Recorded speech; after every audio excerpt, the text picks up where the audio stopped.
myth that incontinence is just an unavoidable part of aging or of childbearing. Urinary incontinence is treatable. Treating urinary incontinence, a guide to behavioral methods for patients and healthcare providers. Should I pause it and you can move closer if you're having any trouble listening? Our bladder is a muscular sac that can contract and expand, just like this water balloon. In women and men, the bladder rests here, just above the pelvic floor muscles, which support the bladder like a hammock. We have voluntary control of our pelvic muscles. That means we can tighten these muscles on purpose. That's important for bladder control. Here's how it works. The kidneys make urine, and the bladder stores it. When the bladder is stretched to about half full, we begin to feel the urge to urinate or void. We control this urge to void with our pelvic muscles. When we tighten our pelvic muscles, this tube, the urethra, squeezes shut. It's like pinching a hose to stop a leak. When we go to the bathroom to urinate, we relax the pelvic and urethral muscles, and the brain tells the bladder to squeeze urine out of the body through the urethra. No one is born with bladder control. It's something we all had to learn. That's encouraging. It means as adults we can relearn bladder control techniques. First, let's look at the two most common types of urinary incontinence, stress and urge. Joan and Jerry have accidental leaks of urine. It's called stress incontinence, but it's not mental stress.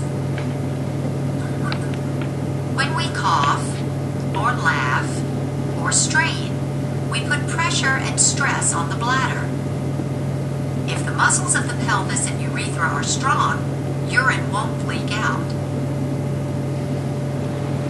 But when the muscles are stretched or weak, they can't keep the urethra closed and urine leaks out. Anne had to rush to a bathroom because her bladder was contracting even when it wasn't full. It's called urge incontinence. Her bladder had become sensitive, unstable, and easy to irritate. An unstable bladder has a bad habit of contracting on its own, sometimes for no apparent reason. Anne tried, but she just couldn't hold her urine. Incontinence is not a disease, and even though it is more common as our bodies age, it doesn't have to be an automatic part of growing older.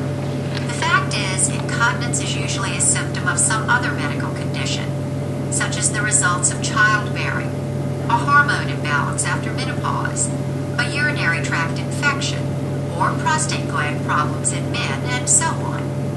Some of these causes are chronic, others can be corrected.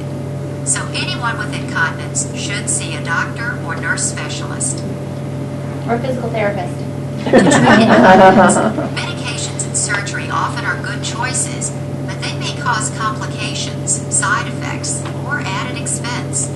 For that reason, medical specialists often say it's best to try behavioral methods first. Behavioral methods really work.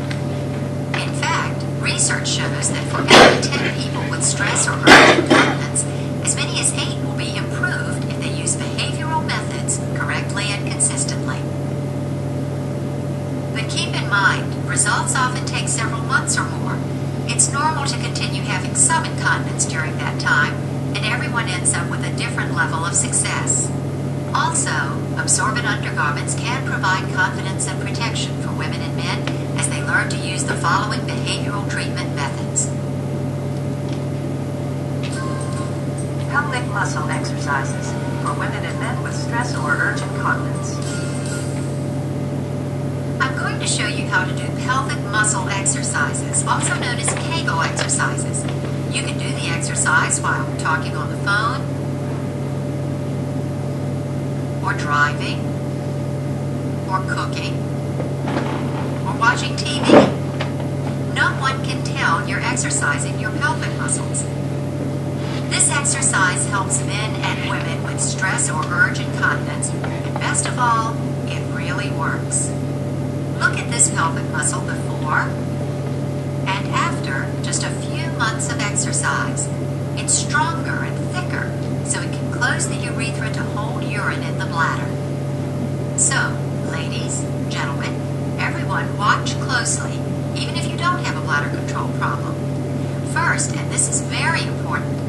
want you to find your pelvic muscle.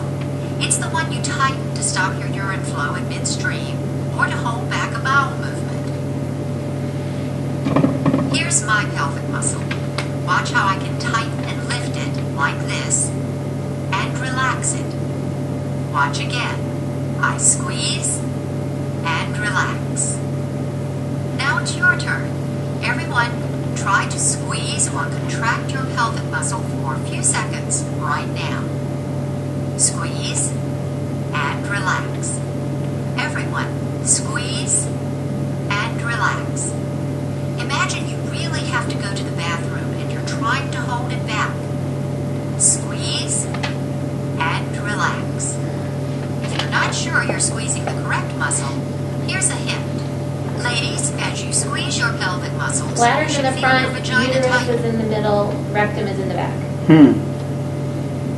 You can check this by putting your clean, moist finger into your vagina.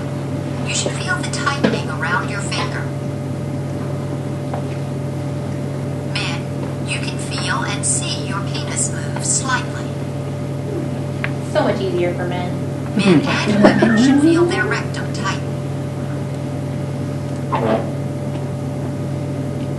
Don't hold your breath while you're doing the exercise. Keep breathing and don't tighten your buttocks or your stomach. In fact, your stomach shouldn't move at all when you squeeze your pelvic muscles. See? Now, once you've found your pelvic muscle, to exercise it, just tighten it for 10 seconds and then relax it for 10 seconds. Like this. 1, 2, 3, 4. Bet you money almost 5, nobody in here can hold it that long. 6, We'll 7. talk about that. Keep your buttocks and your stomach relaxed. 8, 9, 10. Now I'll rest for 10 seconds, and that's it. So to do one pelvic muscle exercise, contract for 10 seconds, then relax for 10 seconds. With practice, the goal is to do between 30 and 80 exercises like this every day. Your healthcare professional will give you specific instructions. However, beginners often can't find their pelvic muscles, or the muscles are so weak they can only be exercised for a few seconds at a time. If you're having trouble, don't be discouraged. Many women with stress incontinence use vaginal weights to help identify and exercise their pelvic muscles. Twice a day, she inserts a weight into her vagina and holds it there for 10 to 15 minutes. The weight gently guides her to instinctively contract the pelvic muscles. If the weight stays in place, then she knows she's using and strengthening the correct muscles responsible for maintaining continence. Also, many doctors, nurse specialists, and physical therapists have special biofeedback equipment to help people like Joan identify and exercise their pelvic muscles. We have that here. Like most people, Joan's pelvic muscles were very weak at first, so she was told to start out by doing just 10 exercises in the morning and 10 more in the afternoon. She was told to hold each exercise contraction for just 3 seconds instead of the usual 10 seconds, and she did them while she was lying down, since that was easier. As the weeks went by, Joan's pelvic muscles got stronger, so she gradually increased the number of daily exercises. In a few months, she could do 60 exercises every day, with each lasting 10 full seconds. Now Joan's routine is 20 exercises during the drive to work, 20 during lunch, and 20 during the evening news. Joan knows she'll have to continue pelvic muscle exercises permanently. As with any muscle, it's use it or lose it. And here's a trick Joan recommends to help prevent accidental squirts of urine. Learn to squeeze your pelvic muscles before you sneeze, cough, laugh, or strain.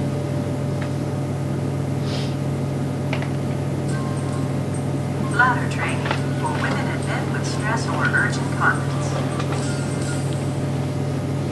Bladder training means going to the bathroom by a timed schedule instead of going every time there's an urge. At first, the bathroom is used once every hour. Every week or so, the time increases by 30 minutes as bladder control improves. The goal is to wait 3 to 4 hours between trips to the bathroom.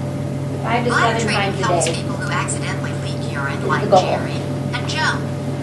And bladder training helps people like Anne, who have an unstable bladder. Remember, an unstable bladder contracts whenever it wants to, causing a powerful need to urinate. With bladder training, we gradually teach an unstable bladder to obey a timetable. Anne told her doctor about the bladder control problem she was having. He examined her and found that she had urge and stress incontinence together. That's called mixed incontinence. Anne learned pelvic muscle exercises and was placed on a 6-week program of bladder training. She'll keep track of her progress with this voiding diary.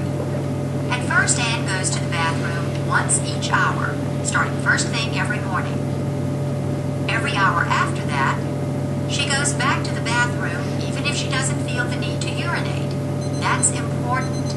It's how an unstable bladder learns good habits again. The schedule stops at night when Anne goes to bed. Anne went back to see her doctor for important follow-up visits. He told her she was making great progress and asked her to wait 30 minutes longer between each trip to the bathroom. Of course, there were times Anne needed to use the bathroom before it was her scheduled time. How does she control those urges? For one thing, Anne doesn't race off to the bathroom like she used to. That could just make her bladder contract. Instead, Anne knows it's best to just stay still. She squeezes her pelvic muscles for 10 seconds, which signals her bladder to relax. Anne relaxes by taking some deep breaths. She distracts herself from the feeling of urgency by playing a little game, like counting backwards from 100. By sevens. Anne knows that the urge to void tends to come in waves. It builds to a peak, then fades away, even if the bladder isn't emptied. Now, if she needs to, Anne can walk to the bathroom, or she can try to wait for her next scheduled time. Thanks to bladder training and pelvic muscle exercises, Anne has half as much incontinence as she used to. She's usually able to wait 4 hours between visits to the bathroom. Dietary recommendations for women and men with stress or urge incontinence. Jerry has stress incontinence, which he has learned to control with pelvic muscle exercises and bladder training. He watches his diet, too. For example, many people are like Jerry and should reduce or eliminate coffee, tea, and colas. That's because the caffeine in these drinks not only irritates the bladder, it actually increases the amount of urine the body makes. Alcohol can bother an unstable bladder too, so limit yourself to 1 drink or less per day. What about water? Cutting down on liquids may seem reasonable for a person with incontinence, but it rarely helps. Cutting down on liquids tends to concentrate urine, making it dark yellow and smelly. Bacteria that irritate the bladder can grow more easily. Dark or smelly urine is a sign we're not drinking enough liquids. Here's another problem. See how close the intestines are to the bladder? Drinking too little water may cause constipation, which can push on the bladder, so it holds less urine and feels full more quickly. So, drink 6 to 8 glasses of plain water spaced throughout the day. Drink less before bedtime. High fiber foods help prevent constipation too. And no smoking. Nicotine irritates the bladder. Smokers fall more. Lots of If reasons you not have to symptoms smoke. of incontinence, or if you are caring for someone who does, remember, urinary incontinence is treatable. Talk to a doctor or nurse specialist right away to find the cause and best treatment. Pelvic muscle exercises, bladder training, and dietary changes help many people, and medical specialists often say it's best to try behavioral methods first. Then, if necessary, medications or surgery are still an option. Good luck.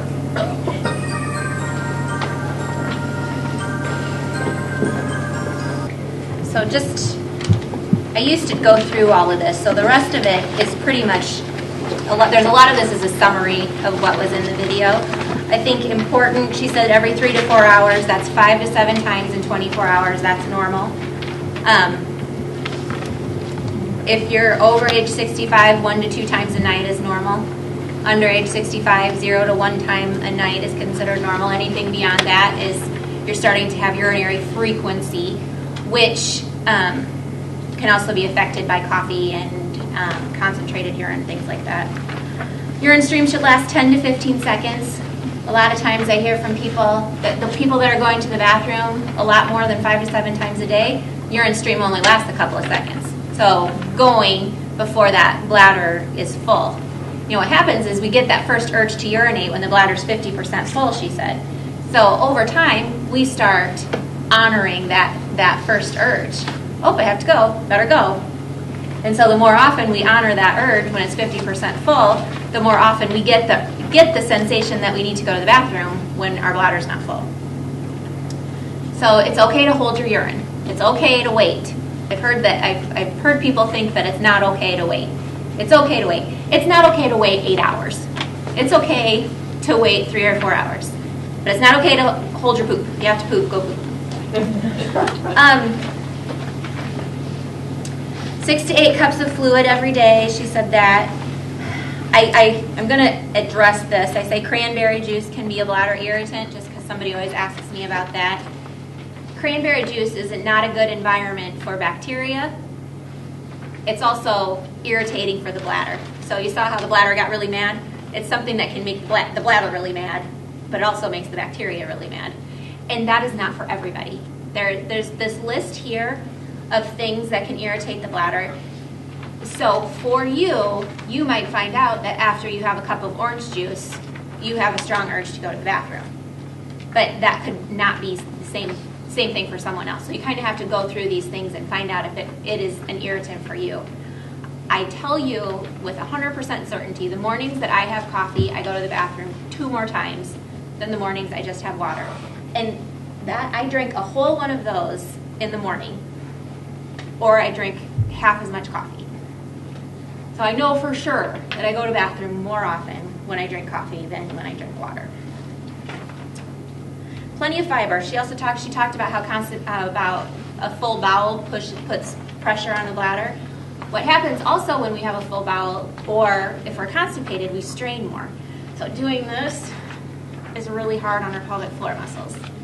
It's also really hard on our uterus. It's also really hard on our bladder. It's also really hard on our rectum, and that can cause more symptoms of prolapse, a heaviness feeling, which can be helped with pelvic floor muscle strengthening too, and posture, not just surgery. Okay, so let's have a little bit more of an anatomy lesson. So this is a female pelvis. It's got female parts on it, but males are pretty close. So now everybody has to. This is an activity we're all going to do. I want you to find. These are what commonly we call our hip bones. So this is why we get all confused. We talk about our hip bones being way up here. These are actually our iliac crusts. This is the top of our pelvis is these bones. Back here, down in there, your sit bones. These are your ischial tuberosities. You have a flat bone in the back here. People are always like, I don't know what that is. It's called your sacrum. It's the lower part of your spine. If you've ever heard of an SI joint, it's this joint between your pelvis and your sacrum. Way down at the bottom of your sacrum is your tailbone, and that's your coccyx. You have to go down into the crack to find the coccyx, and that's the tailbone specifically. We talked a little bit about the hip joint, so this is the socket of the hip joint. My hip is way down here. What you can do is if you find a bony spot and kind of move your knee in and out, then you can find that bone. So that's actually where your hip is.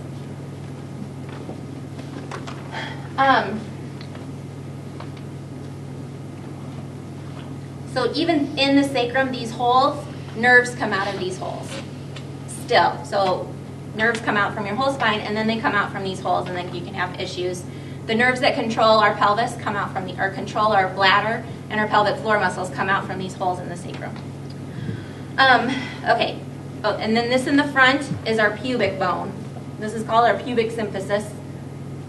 We notoriously have trouble with that during pregnancy because of hormones. These ligaments get relaxed. It's got to spread out a little bit so the baby can go through. And that's way down low. Now, it should be said that men's iliac crests are up much higher.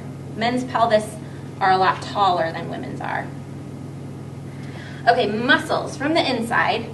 These are our pelvic floor muscles. So when we do pelvic muscle exercises, these are, or Kegel, or however you want to say it, these are the muscles that we're exercising. She said a hammock, but I think that they're more like a bowl. They sit at the bottom of the pelvis, and they have many jobs. First job is postural. They have to hold us up all day. They have to hold the bladder up. They have to hold the uterus up if we've got it. They got to hold the rectum up. They have to hold our pelvis together. They have a lot to do with keeping us strong. Pelvic floor muscles work together with our abdominal muscles and work together with our diaphragm to help keep pressure inside our abdomen regulated. So when we bear down like this, the diaphragm goes down into our stomach, and everything has to go somewhere. So if our muscles aren't strong, it goes out through the bottom. So we have to work all of those things together. So one of the exercises we're going to practice is called diaphragmatic breathing, and trying to work on getting our abdominal muscles and our pelvic floor muscles and our diaphragm to work together. This is the part that's not fair. See this giant hole? Men don't have this giant hole in their pelvic floor muscles. Baby has to go through here. Vagina goes through here. And there's no, so there's this big break in the muscles. So women have a lot more trouble. That's not me, is it? Okay. So women have a lot more trouble with leaks than men do, just because we don't have as great of support. We have this giant hole.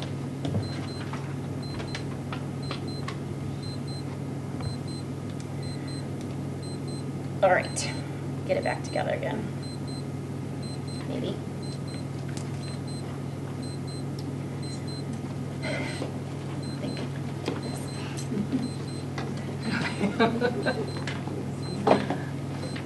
Don't know. Okay, so the bladder sits right behind the pubic bone. It sits down really low behind the pubic bone. When it gets full, it comes up into our abdomens just a little bit. Babies' pelvises are very, very small, so when their bladders get full, it comes up into their belly, and that's a lot of reasons why babies and little kids have such big bellies, because their bladder doesn't stay in their pelvis when it gets full. The front hole is the urethra, where the urine comes out. Middle hole is the vagina. Back hole is the rectum.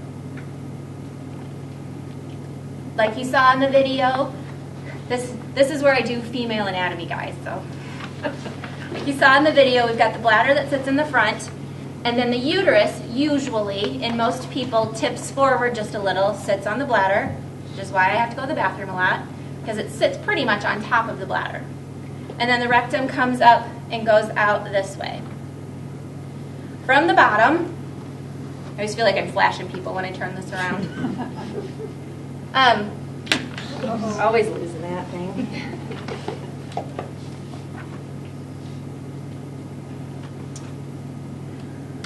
More muscles. There's lots of muscles down here that nobody ever knew they ever had. Men have the exact same muscles. They just don't they don't look exactly the same. These muscles are primarily involved in sexual function. They move the clitoris, but they're not muscles that we can control. Pelvic floor muscles are muscles that we can exercise. Mons pubis is the hair-covered fat pad. It sits on the top of the pubic bone. This is not quite accurate. The clitoris, this actually sits a little bit more on top of the pubic bone. The hair-covered outer lips are they go over the top of these muscles, and those are the labia majora. The hairless inner lips are the labia minora. Inside the labia minora, this is usually closed. We don't want this to be open like this. If this is open, we know that our muscles are too weak. But inside the labia minora is the urethra, and then the vagina. This is the perineum, or the perineum, however you want to say that, and that's the connective tissue area between either the penis or the vagina and the rectum. And then this is the anus. This circular muscle is the external anal sphincter. A sphincter muscle is a muscle that is a circular muscle and it closes things. This muscle we can control with our pelvic floor muscles. So some people have problems with fecal incontinence. So pelvic floor muscle exercises can help people with that issue too because it strengthens those muscles. Okay, so I'm sure with the instruction you got in the video, everybody knows exactly where their pelvic floor muscles are. 40% of women specifically do their pelvic floor muscles, their Kegel exercises incorrectly. I always tell the story because I got into doing this because I was so smart, I was a physical therapist, I know my body, and I was doing them all wrong. The proper thing to do, a proper pelvic floor contraction, is a squeeze and a lift up and into the body. I was pushing everything out. I thought that felt strong to me, so anything else had to be wrong. A lot of people will get the squeeze part, but they don't get the lift up and in part. And the most of the people I see, it's so weak that it doesn't feel like anything is happening, and so we're really just not sure if we're doing the right thing. So let's do a postural practice. I want everybody to come to the edge of your chair.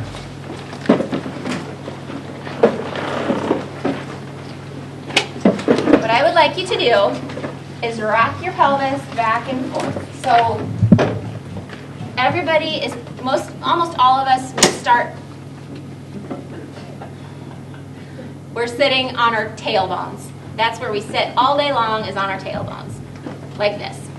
Because it's easy, we don't have to use our muscles, and it feels comfortable. But I want you to start with your pelvis and shift your weight forward. So you're not sitting on your tailbone anymore. The proper place to bear our weight is between our pubic symphysis in the front and those ischial tuberosities, or those sit bones in the back. So it's kind of like our tripod that we sit on. So this is good posture. Our muscles work optimally when we're sitting in good posture like this. Okay, now we're going to try it. We'll talk more about it, but let's try it. Now everybody try to do a pelvic floor contraction in this position. I always giggle a little because I see half the people go. And that means that we're using our buns instead of our inside pelvic floor muscles. So I shouldn't see anybody move at all if we're doing a pelvic floor muscle contraction correctly. Stomach muscles might come in just a little bit, but no lifting, no squeezing of the legs, no butt tightening. That's correct. So squeeze around the vagina or the rectum, or elevate the penis, or lift the scrotum up and in. Those are what it should feel like. So now I want everybody to sit back into what's really comfortable. And now try to do a pelvic floor contraction. Really hard. If you thought it was hard before, now it's really hard. This really puts us at a disadvantage for contracting our pelvic floor muscles. So if you know you're going to go to dinner, and that's when you have a couple of drinks and you're laughing a lot, and that's when the leaks happen, even just sitting up a little better can help control things more. And sitting on the edge of the chair is the only way to sit up. It's just virtually impossible to sit with good posture when you sit on the back of the chair.